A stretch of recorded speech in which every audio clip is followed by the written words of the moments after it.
The 1946 United States 5-cent coin, widely known as the Jefferson nickel, holds a fascinating place in American numismatic history. First introduced in 1938 to honor the third U.S. President, Thomas Jefferson, this coin became the standard design for decades.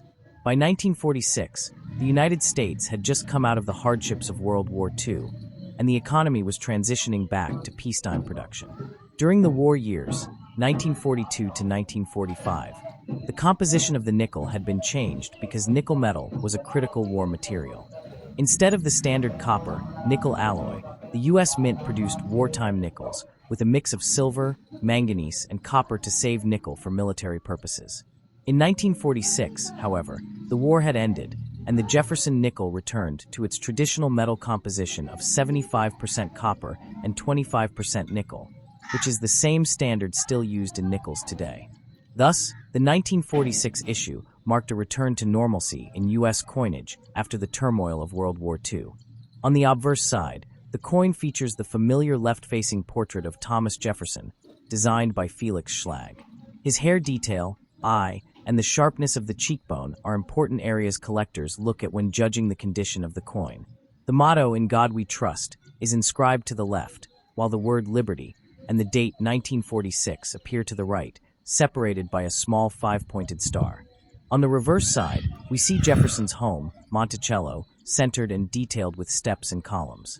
The inscriptions include E Pluribus Unum at the top, Monticello, and 5 cents at the bottom, along with United States of America. For the 1946 nickel, the mint marks, if present, are located on the reverse to the right of Monticello. 3 U.S. mints struck this coin in 1946: Philadelphia, no mint mark; Denver, D; and San Francisco, S. The 1946 Philadelphia nickel is the most common, with a mintage of over 161 million coins, meaning it is relatively easy to find even today. The Denver Mint produced over 45 million, while the San Francisco Mint struck just above 13 million, making the S. mint mark nickels the lowest mintage of the three and somewhat scarcer for collectors. Although none of the mintages are considered rare in circulated condition, higher-grade examples and full-step Monticello varieties are very desirable. Full steps refers to a grading detail where the steps of Monticello are sharply struck and fully visible, something that did not always happen because of weak strikes or worn dies. Full-step 1946 nickels, especially from San Francisco, can bring much higher prices in the collector's market. In terms of value, the 1946 nickel in heavily circulated condition is usually worth only its face value of 5 cents, since so many were made.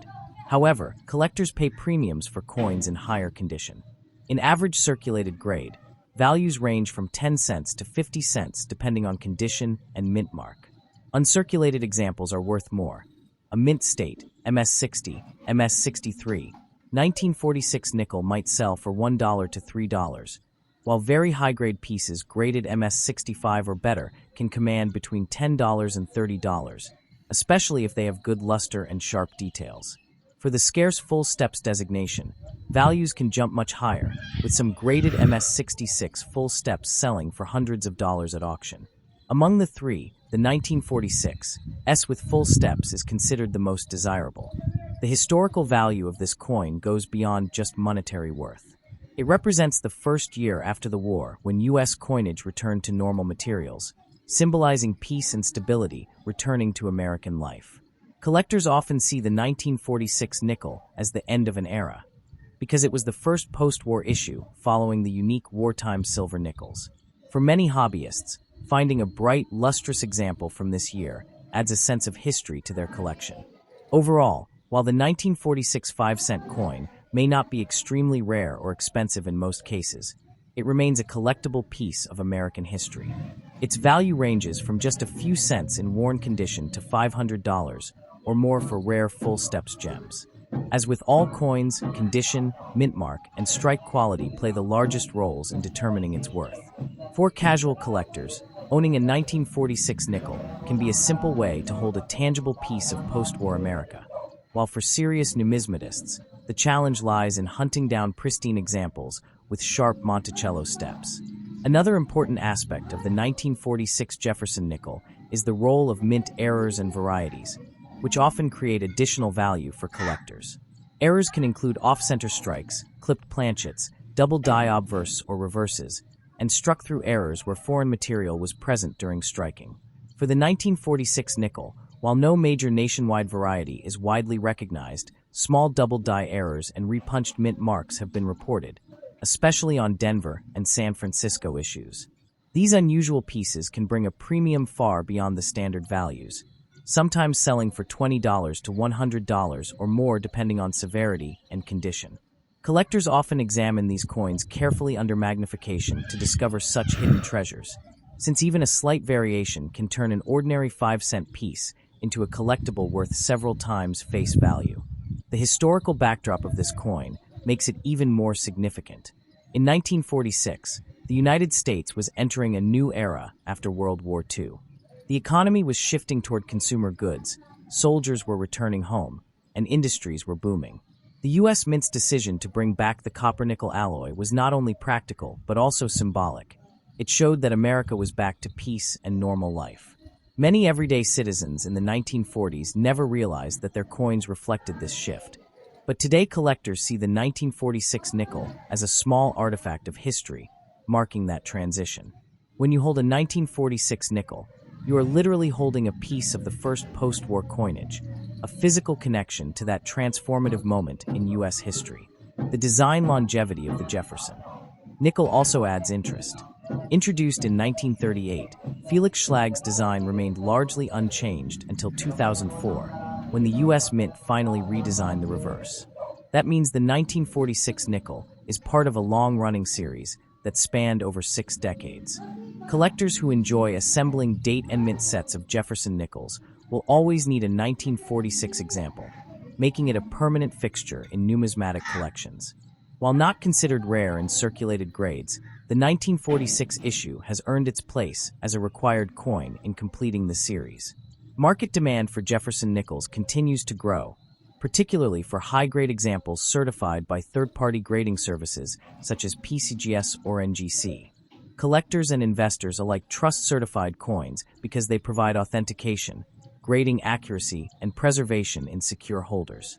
For a 1946 nickel, certification becomes most important for mint state coins and full steps examples. At auction, it is not unusual to see a high-grade 1946 D or 1946 S nickel with full steps bring in several $100s, especially if it holds a population rarity in its grade. This proves that even a common date coin can achieve remarkable value when condition and strike quality are exceptional. Another fascinating angle to the 1946 nickel is the collecting strategy. Some collectors specialize in wartime nickels, 1942 to 1945, and include 1946 as the bookend coin to complete the story of that transition. Others build sets by mint mark, trying to gather Philadelphia, Denver, and San Francisco strikes for each year. Since the San Francisco Mint's production was much lower in 1946, finding a well-struck 1946 S in high grade can be a rewarding challenge. In contrast, Philadelphia examples are abundant, so they are more affordable for beginner collectors. This balance keeps the series engaging, offering both accessible entry points and advanced challenges. From a broader perspective, the intrinsic value of the metal is worth mentioning. Though the nickel itself only contains copper and nickel without any silver content after 1946, it is still heavier and more durable than smaller denominations like the cent. This weight and metallic feel gives it a sense of importance. While its face value is 5 cents, its collector value often exceeds that significantly. More importantly, it remains legal tender, meaning that even today, you could spend a 1946 nickel in a store, though doing so would not be wise given its collectible worth. This dual nature, as both money and history, adds to the charm of U.S. coinage collecting. Finally, the 1946 Jefferson nickel reminds us that not all treasures are measured in gold or silver. Sometimes, the humble 5-cent coin can tell an entire story of a nation's history, industrial shifts, artistic design, and collector passion. While it may not rival the million-dollar rarities of American numismatics, it holds a special place in the hearts of enthusiasts who appreciate the journey of the Jefferson nickel series. The combination of historical significance, collectible varieties, condition rarity, and post-war symbolism makes the 1946 nickel far more than just small change. It is a miniature time capsule of American history, waiting to be appreciated by each new generation of collectors.